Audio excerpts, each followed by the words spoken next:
사회 1단원 22차 시 단원 마무리를 해보도록 하겠습니다.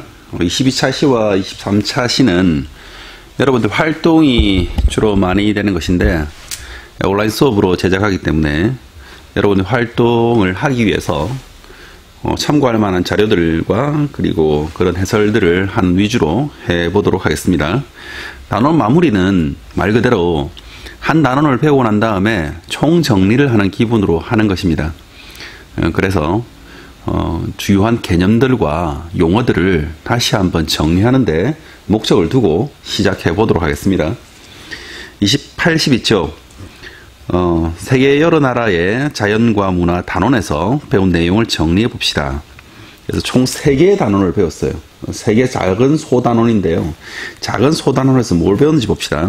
지구 대륙 그리고 국가들이라고 하는 소단원에서는 세계 지도는 시구의 실제 모습과 어느 정도 다르게 표현되지만 세계 여러 나라의 위치를 한눈에 파악하기에 유리한 장점이 있다. 장점이 뭐라고 했어요? 위치를 한눈에 파악하는 겁니다. 지구 본과는 달리 지구 세계 지도는 평면에 펴져 있기 때문에 남극과 북극이 좀 더, 그러니까 북위도로 올라갈수록 남위도로 내려갈수록 실제 모습과 좀 더 다른 모습이 됩니다. 왜 그러냐면 이걸 폈기 때문에 남극이나 혹은 그린란드가 실제보다 훨씬 더 크게 보이는 단점이 있긴 한데 그럼에도 불구하고 세계 여러 나라의 위치를 한눈에 파악한다는 장점이 있기 때문에 중요합니다. 지구본은 실제 지구의 모습과 비슷해 여러 나라의 위치, 면적 등과 같은 정보를 비교적 정확하게 무엇보다 세계 지도보다입니다. 세계 지도보다 비교적 정확하게 파악하는데 유리한 장점이 있다라고 되어 있습니다. 그래서 그럼 세계 지도는 무슨 장점이 있느냐? 종이로 되어 있기 때문에 운반하거나 보관하기가 편리한 장점이 있죠. 세계에는 아시아, 유럽, 아프리카, 북아메리카, 남아메리카, 오세아니아 대륙이 있습니다. 우리가 이것을 합쳐가지고 뭐라고 부르나요? 그렇죠? 그런 6대륙이라고 6개의 큰 대륙이라고 부릅니다. 태평양, 대서양, 인도양, 북극해, 남극해 같은 대양이 있다. 대양이 있고 이건 대륙인데 이 5개를 5대양이라고 부르고 6개를 6대륙이라고 부릅니다. 그래서 지구를 통틀어 말할 때 5대양, 6대주 이렇게 말하기도 합니다. 그 다음에 세계의 다양한 삶의 모습이 있죠. 두 번째, 세계 기후는 기온과 강수량을 기준으로 열대기후, 건조기후, 온대기후, 냉대기후, 한대기후로 나눌 수 있습니다. 자, 그래서 이거는 적도를 기준으로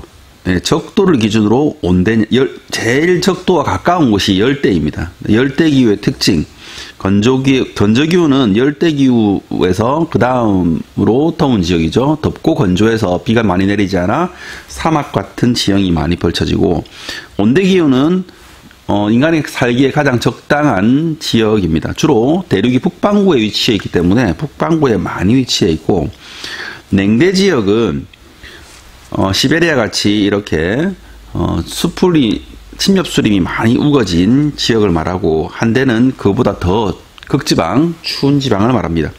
그래서 우리가 단원 정리를 할 때는 꼭 해당 페이지에 그 내용을 확인해 보면서 정리하는 버릇을 들이고, 그리고 정리 노트 같은 것을 마련해서 수업 시간마다 정리했던 것을 확인해 보면 훨씬 더 이해하기가 쉽게 될 겁니다.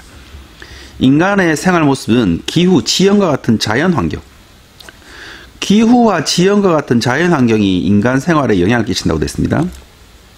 종교, 풍습 같은 인문 환경에 영향을 받는다. 그래서 인간의 생활 모습은 자연 환경하고 인문 환경에 영향을 받는데, 자연 환경이란 것은 기후와 지형, 인문 환경이란 것은 종교와 풍습입니다. 그렇다면 인간의 생활 모습이 자연 환경과 인문 환경 두 가지에서 영향을 받는다고 했는데, 첫 번째는 자연 환경이에요. 자연 환경에 따라서 종교와 풍습과 종교가 나타나는 인문 환경이 발전이 됩니다. 그래서 더운 지방에서는 더위에 견디기 위해서, 추운 지방은 추위에 견디기 위해서, 사계절이 다양한 지방은 그것을 적응하기 위해서 여러 가지 풍습이 생기고 그것이 체계화되어서 하나의 종교로 나타날 수가 있습니다. 그래서 인간의 생활 모습이란 것은 기후지형 같은 자연환경과 종교 풍습과 같은 인문환경이 이런 것에 영향을 받는다라고 볼 수 있습니다. 세계 여러 나라의 다양한 모습을 이해하고 존중해야 된다. 그러니까 생활의 모습이 다르기 때문에 다른 것이 이질적, 즉 특별하고 나쁜 것으로 보여질 가능성도 있어요. 그래서 우리의 문화가 이러이러한 자연환경과 인문환경을 통해서 완성되었다면 우리와 낯설게 보이는 다른 문화도 그들의 자연환경과 그들의 인문환경에 의해서 영향받아 지금의 보여지는 모습이기 때문에 우리가 그러했듯이 그들도 그러할 것이라고 생각하고 이해하고 존중하는 태도를 가져야 된다라는 것입니다. 우리나라와 가까운 나라들, 우리나라와 이웃한 중국, 일본, 러시아는 각각 독특한 자연환경과 인문환경을 받아 생활 모습이 다르다. 이게 무슨 말이냐면 보통 인접한 이웃 국가들은 비슷한 문화를 가질 경우가 있는데 우리나라와 일본, 러시아는 비슷하면서 조금은 다른 문화를 가질 수 있습니다. 그래서 특히 냉대지역, 한대지역 같은 기후가 다르고 인문환경이 다르기 때문에 그것에 따라서 달라진 인문환경 때문에 영향을 받아서 그리고 생활 모습이 조금씩 다르다. 같이 붙어있는 나라이지만 서로 다르다는 것 꼭 알아주시고요. 우리나라는 이웃 나라를 비롯한 세계 여러 나라의 정치, 경제, 문화 면에서 활발하게 교류하며 서로 의존하고 있다.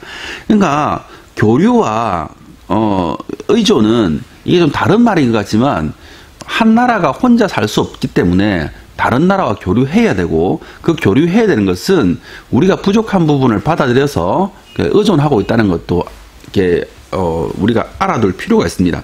그래서 정치, 경제, 문화 제일 우리가 많이 하는 것은 경제인 것이죠.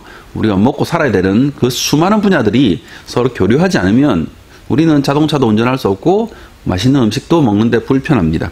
그리고 서로의 문화도 전파하고 그리고 그것을 아우르기 위해서 각 나라의 제도를 조금 더 바꾸고 그리고 교류하면서 정치력을 발휘합니다. 그래서 그 자체가 교류고 그것이 의존이라고 볼 수 있죠. 그래서 우리가 서로 어느 한 나라가 혹은 어느 한 개인이 손해보지 않고 동등한 입장에서 서로 교류하고 그리고 소통하고 그리고 의존해야 되듯이 세계 여러 나라는 서로 그것을 이해하는 바탕에 의해서 협력을 해야 합니다. 그래서 저번 시간에 쌤 한번 얘기했지만 이런 대원칙이 있지만 그래도 그것보다 더 우선하는 것은 무엇이냐. 국제관계에서는 힘이라고 하는 각각의 국력이 무시할 수가 없어요. 그래서 그것이 우리가 인정받기 위해서도 우리의 국력을 키워야 하는 또 그런 이중적인 문제가 있기 때문에 우리가 이렇게 다른 나라 그리고 우리를 열심히 알고 공부해야 되는 또 중요한 이유가 되기도 합니다. 자, 세계 여러 나라의 자연과 문화 단원에서 배운 내용을 알아봅시다. 우리나라가 속해 있으며 세계 육지의 30%를 차지할 정도로 가장 큰 대륙은 무엇인가요? 이건 아시아가 되겠죠? 아시아입니다. 어떤 장소에서 해마다 반복되는 평균적인 날씨를 무엇이라고 하는가? 이건 기후라고 하죠. 그다음 기후. 그리고 마지막으로 우리나라의 서쪽에 있으며 세계에서 가장 인구가 많고 지역마다 다양한 지형과 기후가 나타내며 여러 동부 지역의 바닷가에 여러 가지 산업이 집중적으로 발달한 나라는 어디인가요? 라고 물었습니다. 요건 이제 우리의 이웃인 중국이 되겠습니다. 오늘 이번 시간은 단원 마무리 이 82쪽을 했는데요. 82쪽 내용 자체가 굉장히 많기 때문에 82쪽을 정리하는 것으로서 이번 시간은 마치도록 하겠습니다. 사회 1단원 22차시 단원 마무리는 이것으로 종료하겠습니다.